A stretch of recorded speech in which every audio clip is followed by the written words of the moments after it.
Welcome to the book review of Why Are All the Black Kids Sitting Together in the Cafeteria, written by author Beverly Tatum, and the members of our group are Logan Moeller, myself, Beverly Parker Greer, and Jennifer Schumacher. In Chapter 1, Defining Racism, Dr. Tatum looks to establish a platform for the rest of the book. First, she addresses that though society has made major strides, racism still exists. Furthermore, racism begins at an early age. One way this happens is through misinformation. For example, many people grow up around people who are just like themselves, so they aren't introduced to different cultures. Second is omission. For example, in school, we may be exposed to work by only one ethnicity or point of view. For example, in an English language arts class, the teacher may not have any black authors. It just might be dead white guys. Lastly, there are distortions. For example, Tatum gives an example in this chapter how some younger students were asked to draw a picture of a Native American, and none of them could draw anything because they weren't sure what a Native American looked like or was. But when they were asked to draw an Indian, they drew somebody who had feathers and tomahawks for the most part. In the next portion of this chapter, Dr. Tatum defines racism. This is really important for the rest of the book because she establishes that racism is not only a personal ideology.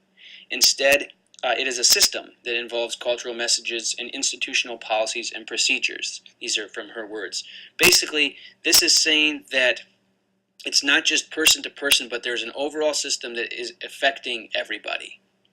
This is an important aspect of this chapter because it also then moves into passive and active racism. So active racism is blatant racism and bigotry. This is what most people are familiar with or kind of think of when they hear racism. And a lot of people, especially white people, say, well, I'm not a racist. They're actually saying I'm not actively racist. However, as Tatum brings up, there's also passive racism. And passive racism is more subtle. People are not comfortable with admitting to be racist, as I was just saying, even though, as Dr. Tatum says, everyone has biases, and these are those passive racism. Moving on from there, passive racism has major effects on our students and our education system. So as Dr. Tatum continues, she opens up about her life and what changes she's need to be made for the future.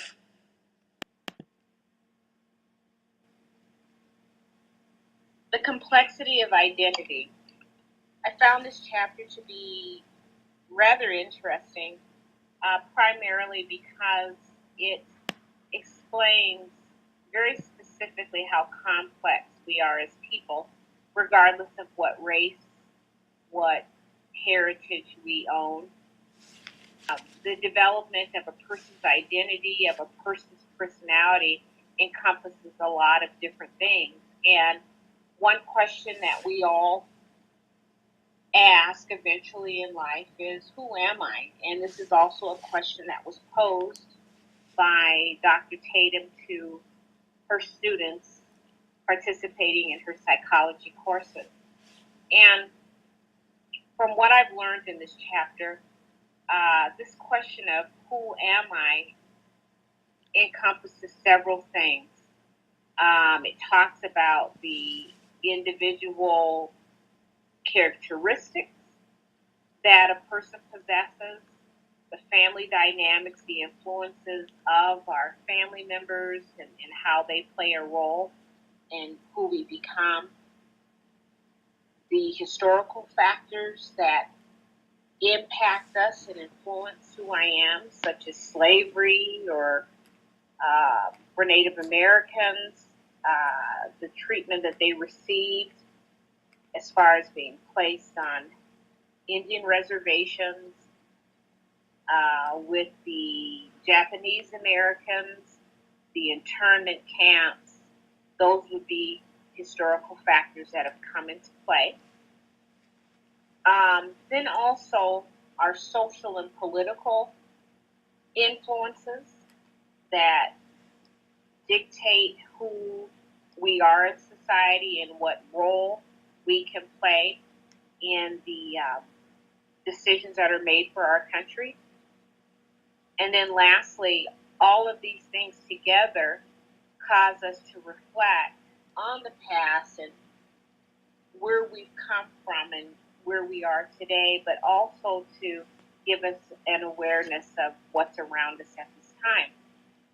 In addition to that, in having these questions about who am I, we also look at the multiple identities that each person possesses. For example, myself, I'm African American, Black American, I'm a woman, I'm a Christian. There are many categories in which each of us fall. But specifically in this chapter, Dr. Tatum addresses this question, and what she noticed when asking this question to students of color, they would usually identify themselves by their ethnicity or their racial group, saying that they're Puerto Rican or saying that they're Black, saying that they're Native American, what have you, whereas the white students only occasionally mention their cultural heritage. For example, German heritage, Irish heritage, Norwegian heritage, and very, very seldom identified themselves as white. And perhaps that's because that is not something that is in the forefront of their mind. They see themselves as being normal, and so the reflection on being white American or being Caucasian is not in the forefront of their mind. And then we also looked at the other in society, which is usually a person that's set apart or exceptional for whatever reasons, usually not in a positive way, but they are looked at differently in the eyes of society. Them and us would be a good way to describe that. And then lastly, in this chapter, we address domination and subordination, looking at dominant groups versus subordinate groups. And in our nation, in our country, the dominant group would be the white race. And the chapter talks about that particular group holding power and setting the parameters by which everything functions in our society. Also labeling the subordinate group as being defective or substandard, less than the dominant group, and stating the fact that the norm of humanity has been established by the dominant group. Everything in our society has been based on the white race, and all groups of color work around that standard. And then lastly, in that chapter, we looked at the fact that for the dominant group, it is sometimes a disconcerting image to see. It's a disconcerting message to hear that there is visible inequality amongst the races because of the existence of the dominant group thinking.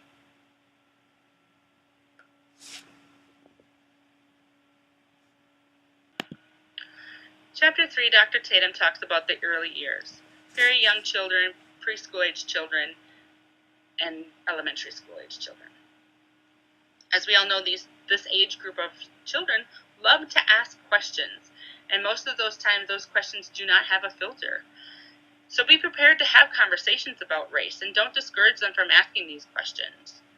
Very young children have no bias against race. It's something that they learn later on in life. So if we can set the tone early in a positive note, we can avoid conflict later on for them. As these students age, be aware of racial stereotypes that can affect your students. Have options available for them. Have procedures in place to deal with them.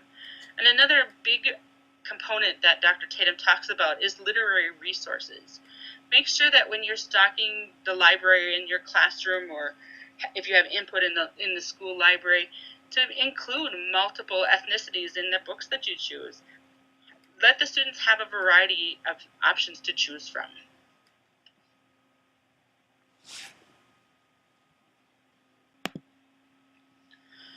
Chapter 4 is the identity development in adolescence.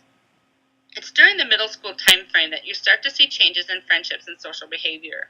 This is the time that she asked the question, why are all the black kids sitting together in the cafeteria?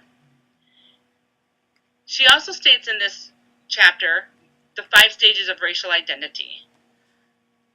The first one is a pre-encounter, so before the student even realizes that there's a difference. The encounter, once that difference is made obvious to them, then they have immersion, and that's where they start to think about what does it mean to be a person of this race. Then internalization comes next. What does it mean to them to be a person of this race? And internalization commitment is the final stage, and that's where they are fully solidified in their thinking of what it means to them to be a person of this race. One of the other ideas that she wants to make known in this chapter is oppositional identity. And that's when students of color start to identify themselves with the stereotypes. Being poor in school or being good in school, being a good athlete or a poor athlete, whatever the stereotype is, this is where they start to identify themselves with that. So one of the things she suggests doing for your classroom is to provide role models beyond the same 3 men. Everybody knows about Martin Luther King Jr., Malcolm X, Frederick Douglass. She wants you to step outside of those and find other people of color that can be a role model for students. And one of the examples that she has given in this chapter is from the Boston School District in Boston, Massachusetts, and it's called the Metco Project. And during the Metco Project, inner city children were bused out to the suburbs to go to school. And at first, this project was failing, and they took a look at it, and then they gave these students, I believe it was the last hour of the day, a chance to all come together as a group and talk about the situations that they were facing and what was happening. And after they incorporated that time for them to come together, improvements started happening, and they started happening pretty dramatically. So I encourage you all, if you get a chance, to look up the Metco Project. It had some really good examples of how you can make things successful. In Chapter 5, Racial Identity in Adulthood, Dr. Tatum opens up with a story about her own racial identity in young adulthood. During college, she had been on what she called had been an immersive experience. It was much different from when she had been in high school at a predominantly white school. So during college, she moved through what she calls crosses stages of racial identity. Most importantly, as she talks about this, she said how she moved into the stage of having a positive sense of racial identity. So during this time is when she spent more time, she said, with black students like herself, and she got to speak what she calls a new language at the time. Dr. Tatum goes on to explain that this time period can be tough for black students who are around a predominantly more white campus. She also writes how black students need to have a place to feel rejuvenated and kind of anchored in their cultural community. Importantly, as Dr. Tatum reminds us, that you don't have to go to college or a university to have this similar experience. There's a need for a safe place in which people can construct what she says is a positive self-definition. And examples of places like this in the black community she brought up were, black churches. Next, Dr. Tatum continues by explaining how there's a cycle of racial identity development. And she said the cycle is a good way of explaining that there is a sense of going over or through the same situations on many occasions. So that's why it's kind of cyclical. And important to this chapter is that midlife identity can be one of the most difficult times, she says, because many times in midlife and aging is when people think that we are more comfortable with ourselves. But she argues that it becomes more difficult for racial identity because of all the increased responsibility. Not only does one now have to think about themselves, but they're potentially making decisions that affect their children. She said there becomes a realization that their racial identity choices are going to have long-term effects and consequences for their children, and this adds kind of that new level of stress. Just as the title then of our book suggests, Dr. Tatum also addresses the whole cafeteria idea in this chapter, and she believes that's a good idea for Black people to have colleagues in their workplace that they can sit with. She says that white people are often unaware of how stressful it can be to be in a constant position of being an extreme minority, which is something that in South Dakota might be a little more than other places. And this is important to remember as we are dealing with our students, because we also need to remember that we are trying to help them, our best to help them foster a positive personal identity. So it's important for our students to kind of build this foundation because, as Dr. Tatum says, this issue does not go away, when the students are older. This is something that there's, a cyclical thing throughout, lives of personal identity. So it's very important to, to build that foundation to grow.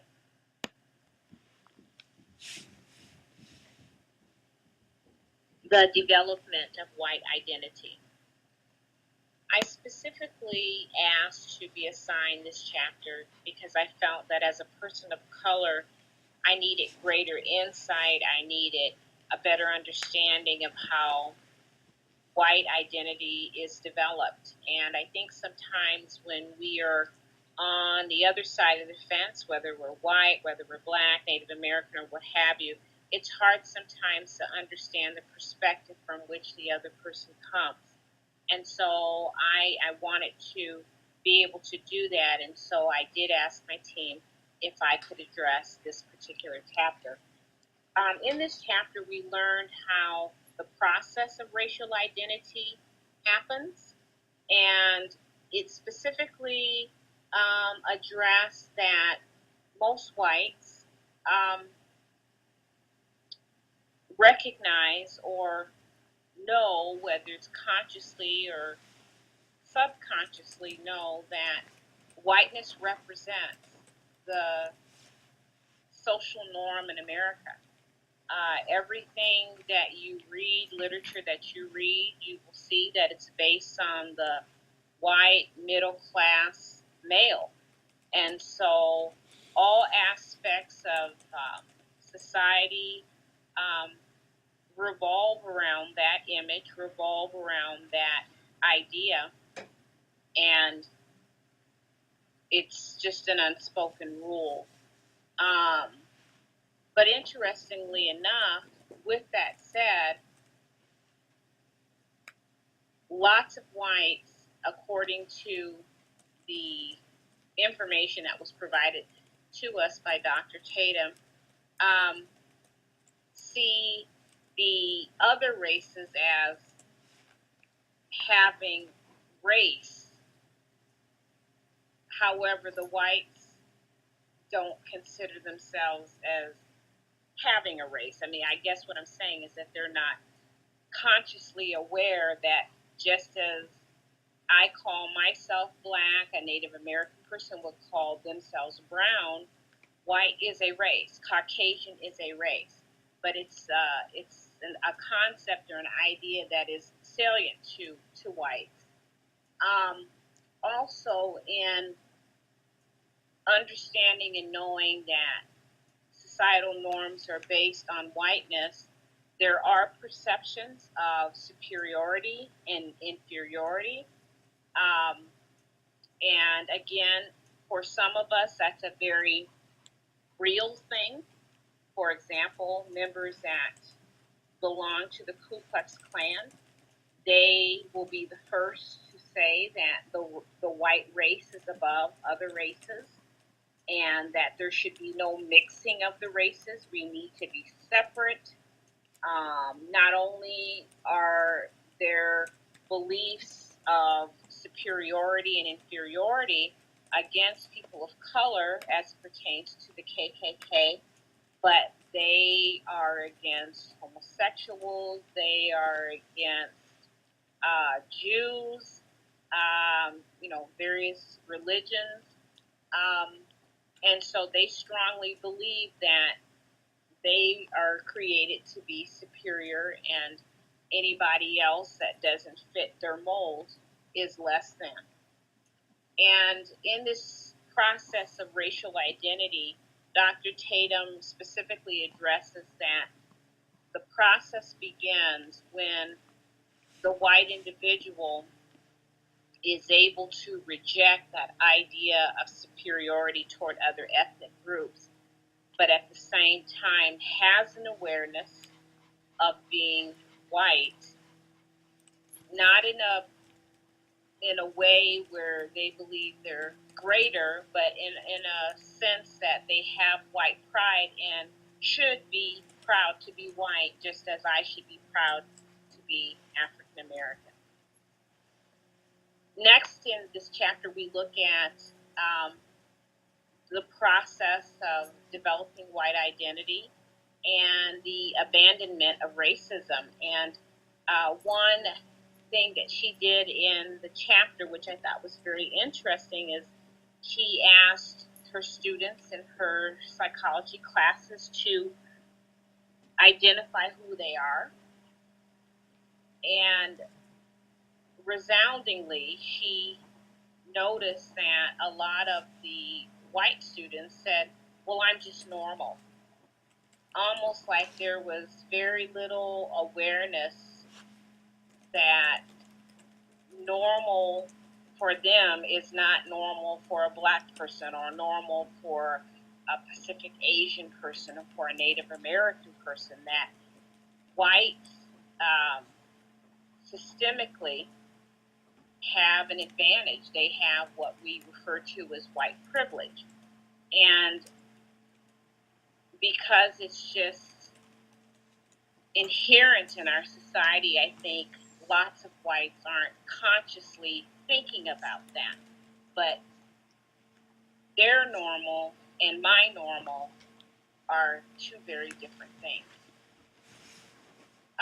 Sometimes you'll also, as whites are trying to abandon this whole idea of racism, you will hear some say that they're colorblind, that they're completely free of prejudice.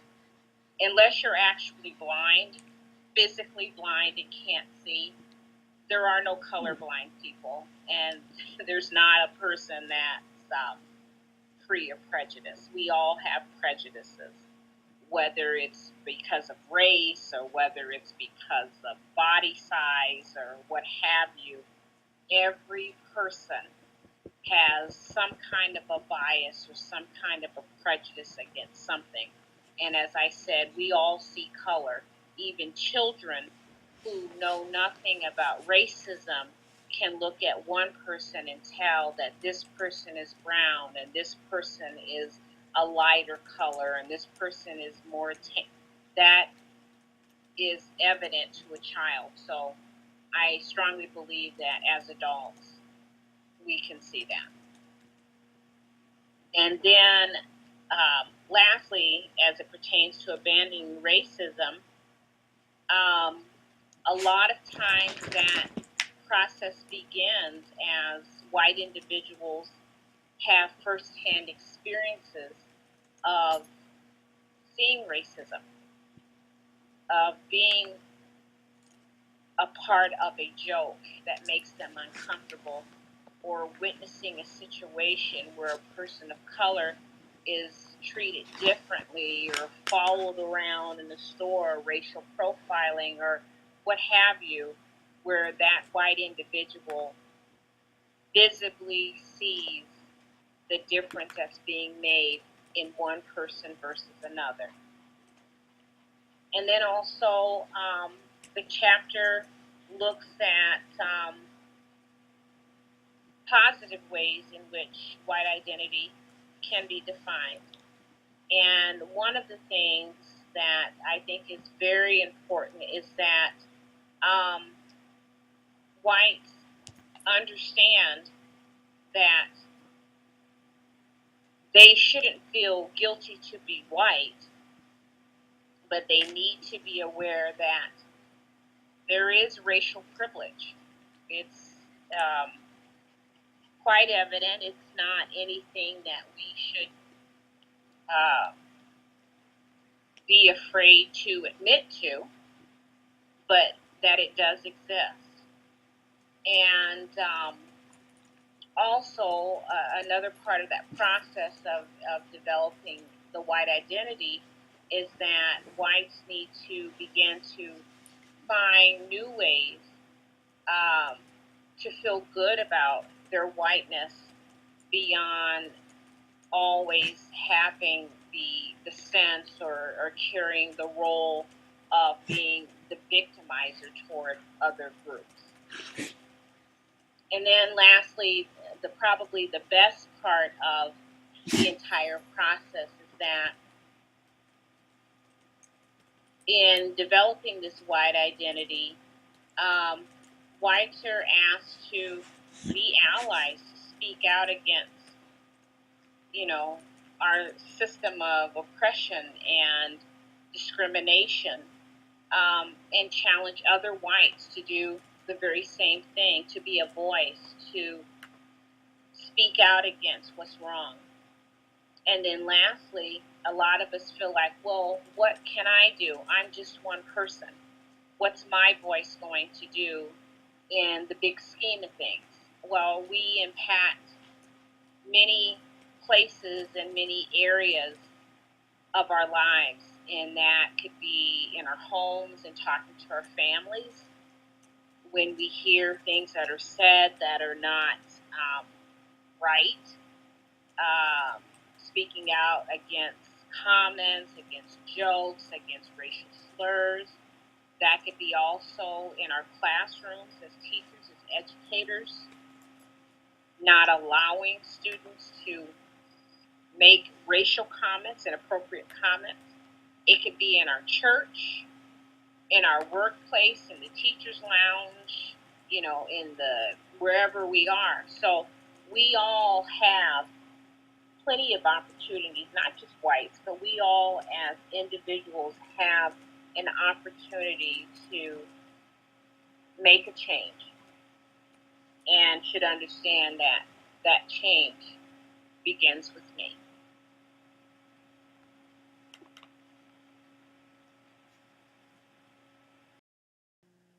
Chapter 7 is called White Identity and Affirmative Action.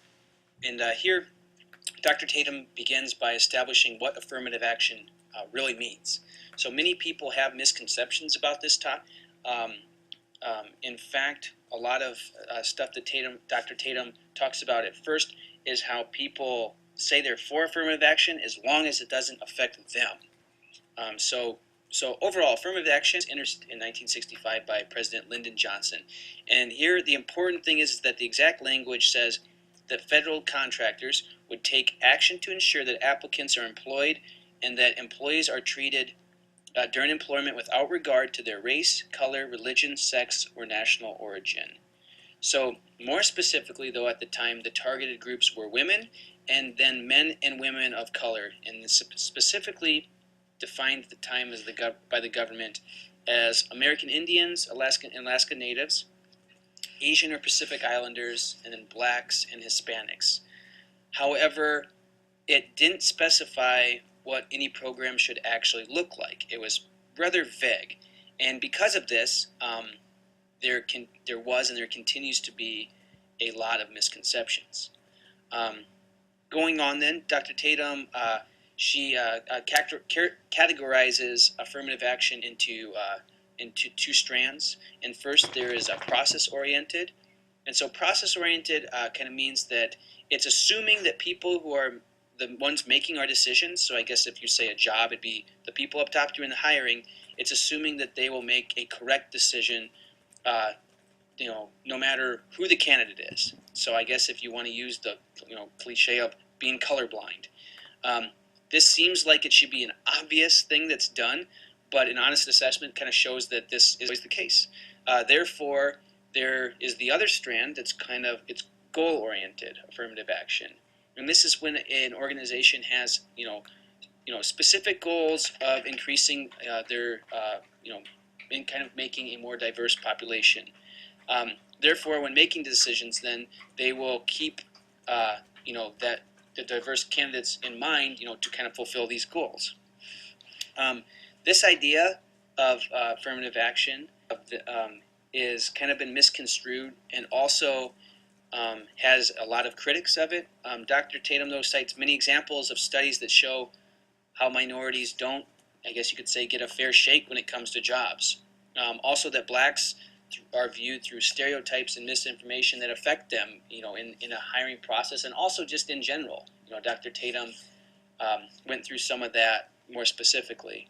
And these biases are important to discuss because, again, our students, either way, are going to be in one of these categories. If they're white, they'll be in, that category of more white privilege, and if they're not, they'll be in others. And so, like in other chapters, our students need to deal with this, and also then this sense of entitlement that has become more and more prevalent. So Dr. Tatum talks about how those against affirmative action have an idea that they're kind of job, that they cannot see that someone else may be just as qualified as them. In fact, that they already kind of see their job as theirs. So in order to combat these ideas, we need to have an open and honest discussion. And this discussion can begin at any age. So that's why it affects our students, because we can start having these discussions and hoping to, again, foster that idea of personal identity and all those things early on, so that way our students can make better informed decisions as they get older.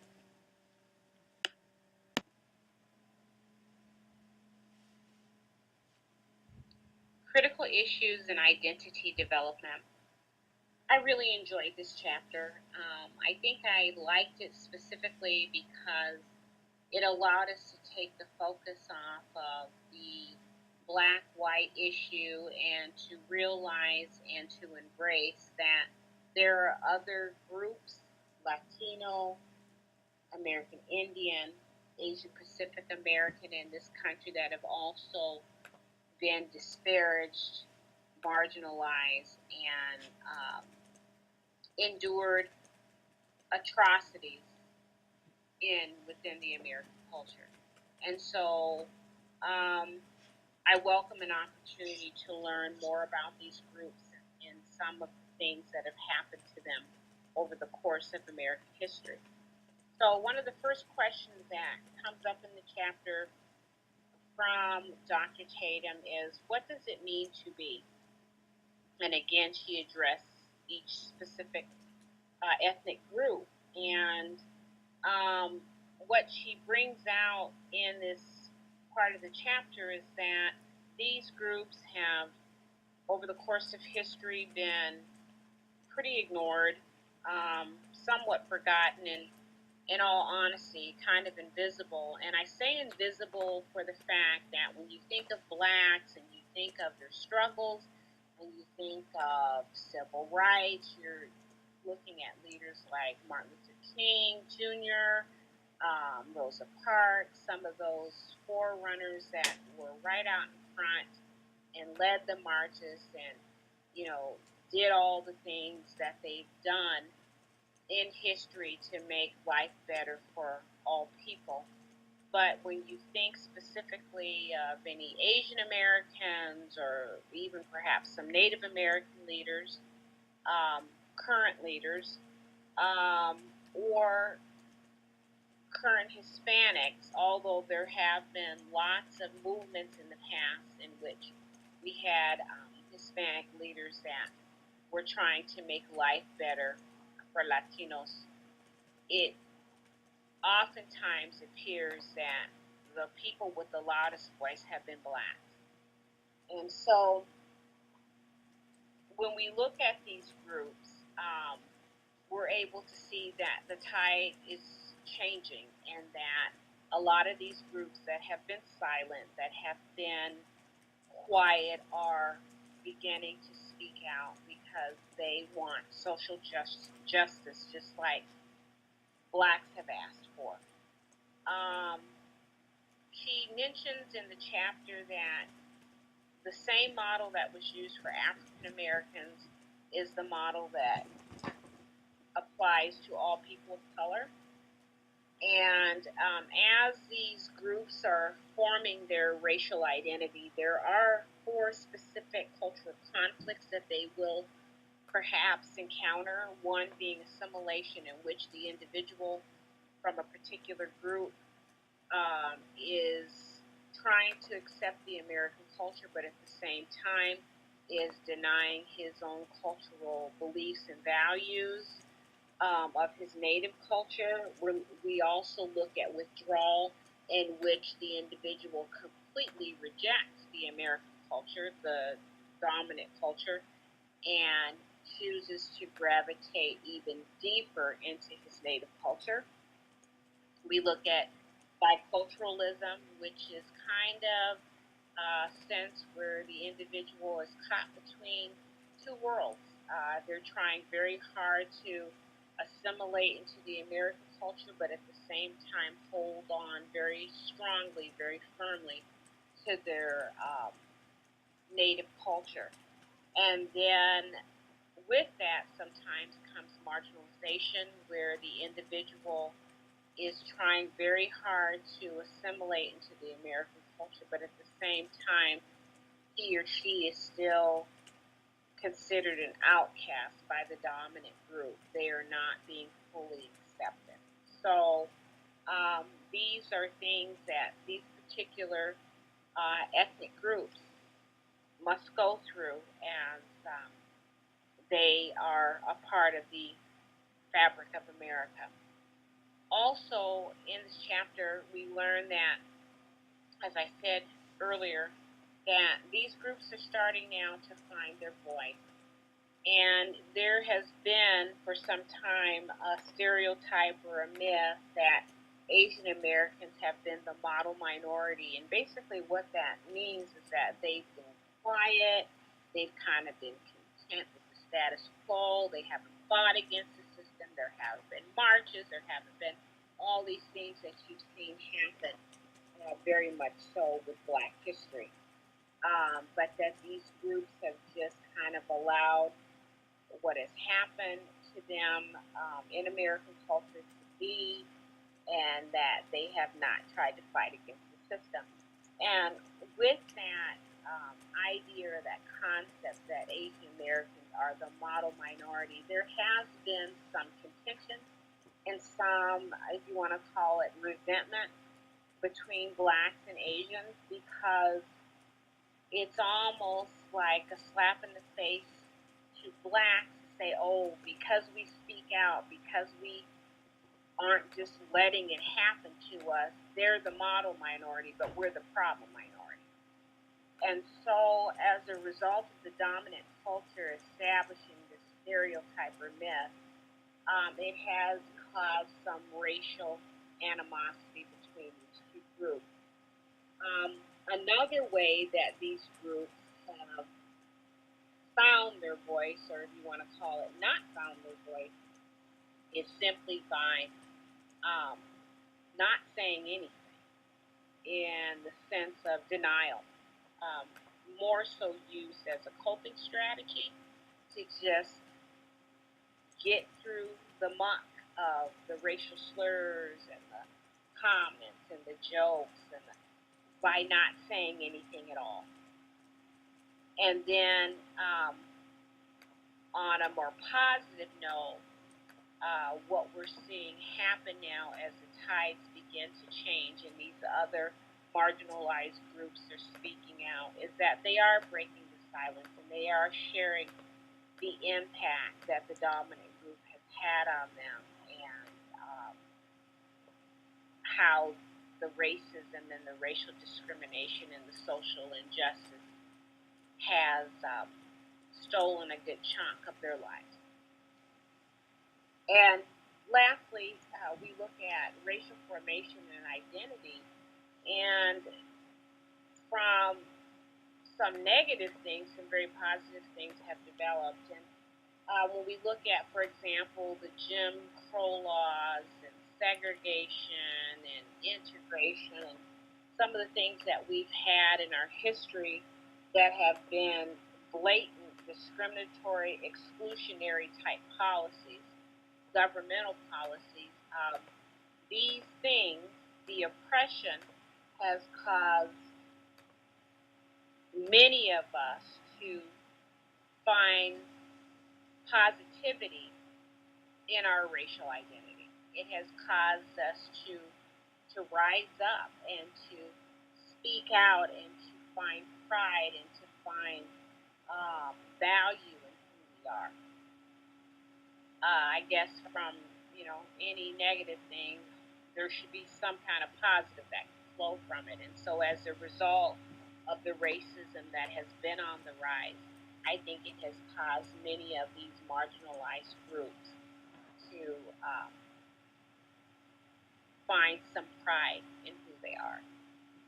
And then lastly, how does this process begin? Well, it begins in the home, it begins in the schools, it begins in the community with our leaders. And we need to hear the voices of these children, because they are our future leaders, of these children that come from these various ethnic groups, and to embrace who they are and to encourage them to be proud of who they are and to share who they are in our community, to show them that there's no shame in who they are, that they can be American, but they can also hold very tight and very dear to their cultural values.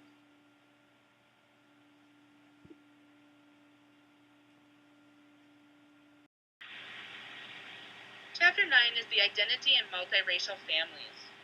And she opens this chapter by asking the question, but won't the children suffer? And both black and white races ask this question of biracial families. However, there is no research to support this statement. There doesn't seem to be a greater hardship for these children due to having two different races. However, the question that possibly should be asked is of the child, and that is, which race are they most comfortable with? Which one do they identify with? And this is something they should be allowed to make the decision on their own. They should be able to choose which race feels like a better fit to them. However, respect should be given to both races that the child is a part of, and the child should not be made to feel guilty or bad about choosing one side or the other. After this, she starts talking about some historical factors that affected biracial children. And the one that I thought was most significant was called the one-drop law. And that stated that if you had one drop of African American blood, you were considered black. And that didn't matter what you physically looked like. So that limited the students on their, not only their ability to identify, because they may have been born with blonde hair, blue eyes, but yet because of this one drop law, they were considered black and they were not allowed to choose. One of the things that she talks about next in the chapter is that biracial children actually have a greater sense of their own identity.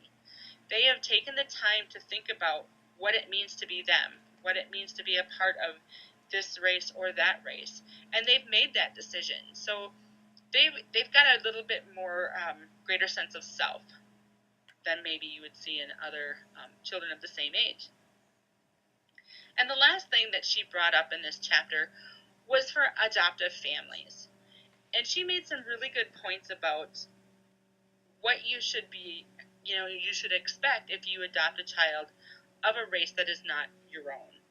And she said, be prepared to provide positive role models from within their own race. Also, she's just, letting them be a part of different social and community events of that race. Encourage them to participate in these things and to identify with people of their own race. And she also made the statement that if you're unprepared, and she gave an example that if you get a chance to go back and read it, was actually a very sad example. If you're not willing to do this, that it really is unfair to the child, and perhaps you should rethink your reasons for adopting a child out of your own race. From the beginning of Chapter 10, called Embracing a Cross-Racial Dialogue, Dr. Tatum makes her feelings known that though some say there's too much talk about race, she believes that there's still not enough. According to Tatum, the biggest reason that people don't engage in more discussion or speak up is because of fear. More specifically, white people can have fear because of ignorance or limited experience. And fear also kind of requires us to take an honest look at ourselves, and sometimes this can be uncomfortable. So instead of dealing with these insecurities, we are scared to admit our weaknesses. Dr. Tatum uses a story from a well-known white writer named Christine Sleeter, and Sleeter talked about how conversations about race-related issues were prominent between her colleagues of color. However, it was opposite when she was around white people. Instead, she said white people sort of talk in a code, or kind of, if there's a racist joke or comment, they might kind of give a half chuckle, even if they disagree with it. So there's not much discussion going on, and people just kind of tend to go along, according to her. Then also, as the chapter moves on, Tatum talks about how we need to begin, this discussion if it's around a table with colleagues or family at an early age. As Tatum says, most people are scared about these issues. However, if we're going to change them, they need to be addressed in the open. And this is also then where our students need to develop a deeper understanding earlier on. Not only will this open them up to having more, to getting to know different people and having different experiences, but it'll also make kind of the fear of the unknown go away. And then though some people in this book say this book is about, it's mostly about black and white people, the ideas and concepts are not limited to these groups. And also, sure, there has been changes in, not only in society but education, but we still have a lot more to change. So we can't just continue to have dialogue, though. We also need to actually have some on these issues. And this is kind of where Dr. Tatum kind of leaves us to say this is what we are preparing our students for, and we're helping them become critical thinkers so they're able to continue down a path that will allow everyone to be treated fairly, and also so we can live in a world where everybody, despite race, color, creed, has the same opportunities as one another.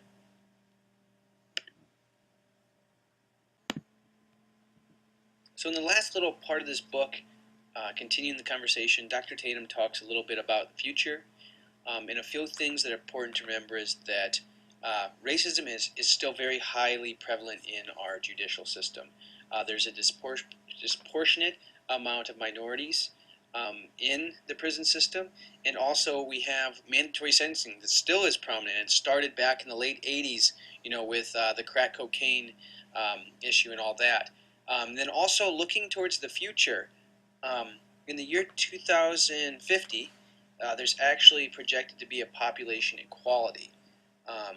And that is interesting because that is also kind of the world that we, that's only 34 years from now. So that's the world that we are setting up our children and their next generation for. It's important to note that there has been positive steps, as we've talked about throughout the presentation, and they are specifically also in colleges and universities. They have become more diverse. However, our students are still not coming from places of diversity. They're growing up around the same people in communities. So overall, again, Tatum leaves us with this message that we need to continue to work together, and it's going to take time, and we just need to continue this conversation and then continue the conversation into taking action.